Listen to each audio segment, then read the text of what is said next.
Hello, I'm Miranda Kahn. And I'm John Bachman. Ahead today on Newsmax Now. Present! Oath! Veterans Day in America. And we'd like to send a special thank you to all of those who have served and are serving. But are we really doing everything we can to take care of our vets? What President Obama is saying today as problems continue to linger at VA medical centers across the country. Plus, in today's American Moment, we take a look back at the end of World War I and how Armistice Day led to the day we in America now honor all of our veterans. Plus, we'll take a look at some of the most memorable moments from last night's debate. John Gizzi will tell us who was the biggest loser, and our roundtable will break down who scored the most points on the issues of immigration and foreign policy. This is Newsmax Now.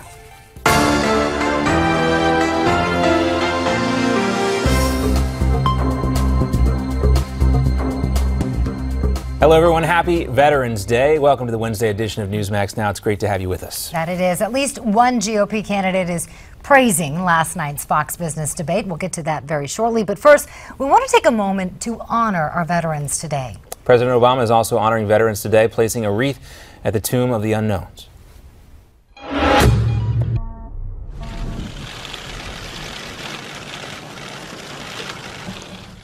President Obama thanked vets during a speech today at Arlington National Cemetery. A lot of folks don't always see and appreciate the incredible skills and assets that our veterans can offer. On this Veterans Day, here's what I want every American to know. Our veterans are some of the most talented, driven, capable people on earth. Well, the president also asked the crowd to remember those who we lost. On these sacred grounds, where generations of heroes have come to rest, we remember all those who made the ultimate sacrifice for our nation.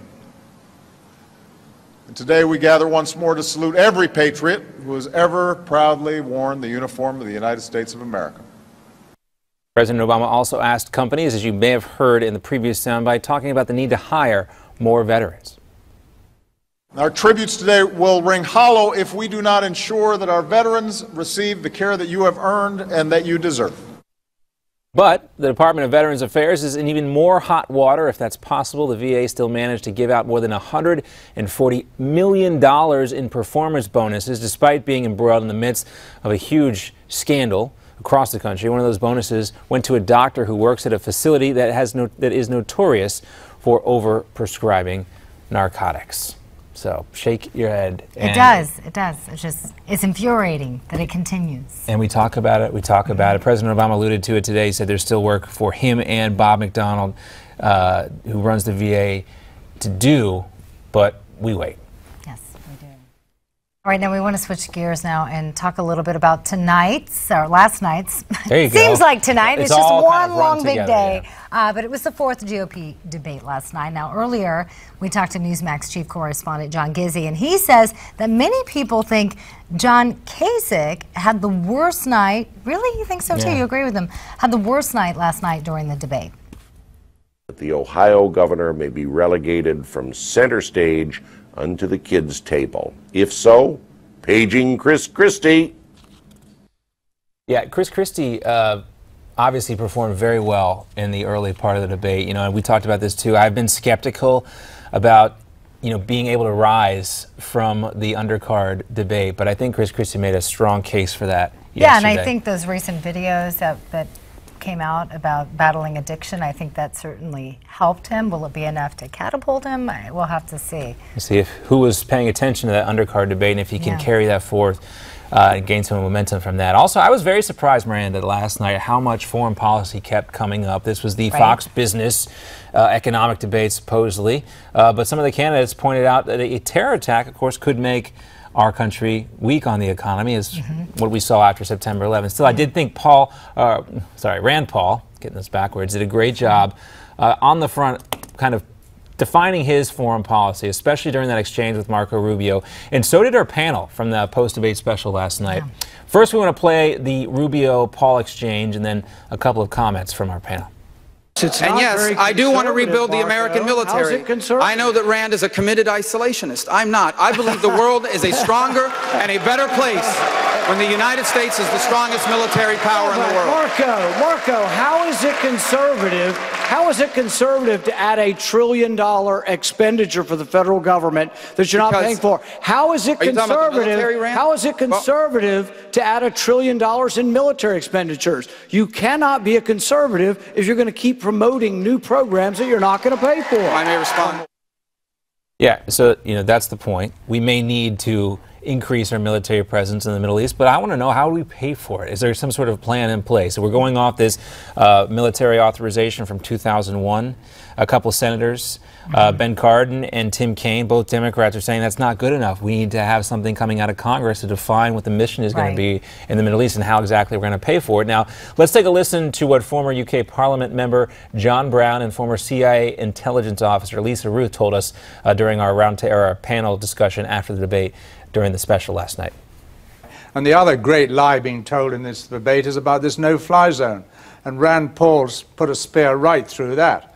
Because are you telling me that American president is going to authorize the shooting down of Russian fighters and bombers? I mean, it's an absolute lie to even suggest to the American people there can be a no-fly zone where Russian planes are flying around already. They were all trying to get their point across to have it played tomorrow morning. Unfortunately, they really didn't get into the foreign policy stuff. I think we scratched the surface. A lot of it was wrong. A lot of it was misleading, but it was about the soundbite. Right, so a lot of it wrong, a lot of it misleading, according to Lisa Ruth, and it seemed as though the candidates, especially those who are very hawkish, just wanted to tell us what we kind of wanted to hear about American strength.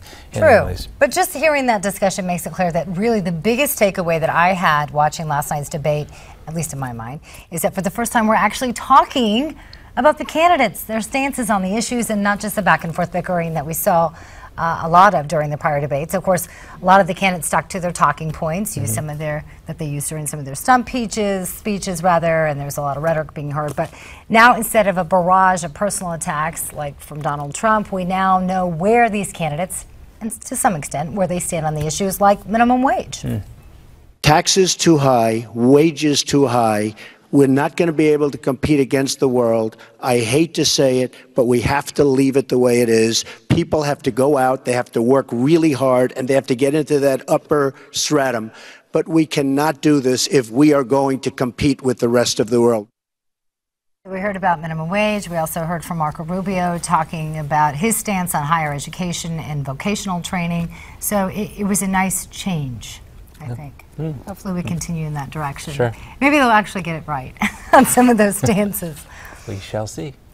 All right, so we want to know, there's still time to weigh in. We were running it last night, our Newsmax poll, but we still want to know, who do you think won the GOP debate? Man, those hours are catching up with me. Just go to newsmaxpolls.com to let your voice be heard. And you can also tweet your thoughts at Newsmax Now. We'll have your comments coming up later in the show. And take a look. This is what our current results say right now. So far, more than half of you believe Donald Trump won. He has 53% of the votes. Ted Cruz and Marco Rubio snagged second and third place with 20 and 12%. The rest of the pack, as you can see, remain in the single digits.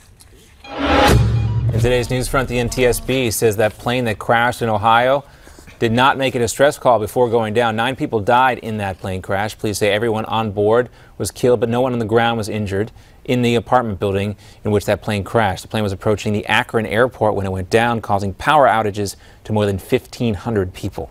3 Virginia men face charges of being white supremacists who plotted to blow up historically black churches and Jewish synagogues.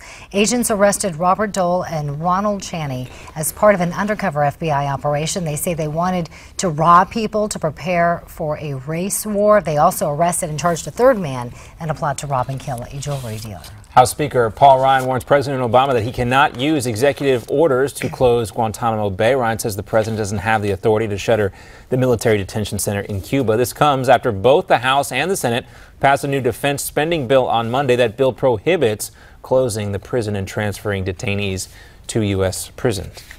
The University of Missouri police arrest a 19-year-old man accused of making a terrorist threat online. Police say Hunter Park threatened to shoot and kill every black person he saw in a social media post. He is not a Mizzou student. Tensions, of course, have been high on campus after the school's president and chancellor stepped down amidst complaints about racial harassment on campus. And Tropical Storm Kate is now a hurricane. It's the 4th one of the Atlantic season. The storm is a Category 1, about 260 miles north of Bermuda. The National Hurricane Center expects the storm to cause life-threatening surf and rip currents on the tiny island. Meanwhile, the National Weather Service issues a blizzard warning for parts of Colorado, Kansas, and Nebraska. The snowstorm brings 55-mile-per-hour winds and will probably dump about 5 inches of snow in some areas.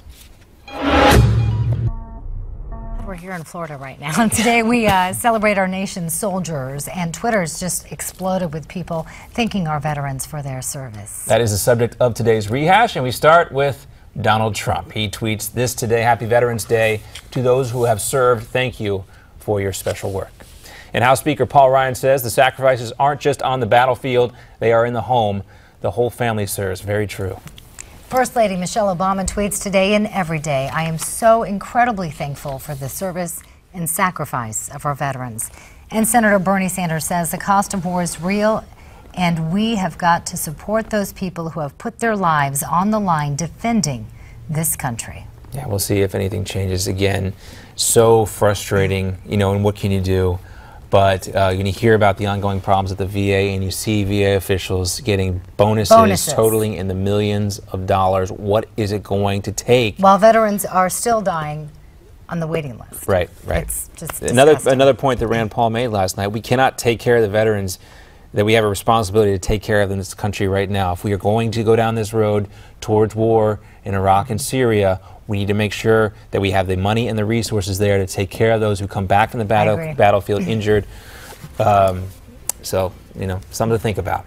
Coming up next on Newsmax Now, the debate may be over, but the debate over the issues may have just begun as two big topics steal center stage. We'll ask our roundtable about those topics when Newsmax Now continues.